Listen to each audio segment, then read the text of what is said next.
হযরত উমর ইবনুল খাত্তাব রাযিয়াল্লাহু তাআলা আনহু থেকে বর্ণিত, রাসূলুল্লাহ সাল্লাল্লাহু আলাইহি ওয়াসাল্লাম ইরশাদ করেন, সমস্ত আমলের বিশুদ্ধতা নিয়তের উপর নির্ভর করে।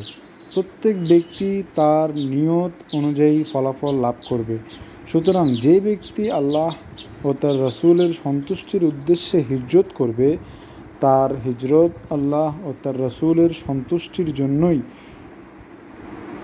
সে সওয়াব ও নেকির অধিকারী হবে।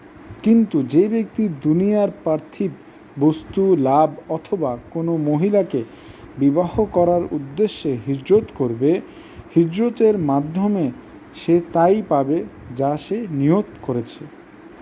আল্লাহ তাআলা আমাদেরকে সঠিক নিয়ত করার তৌফিক দান করুক, নিয়ত অনুযায়ী আমল করার তৌফিক দান করুক, ফলাফল লাভ করার তৌফিক দান করুক। আমিন।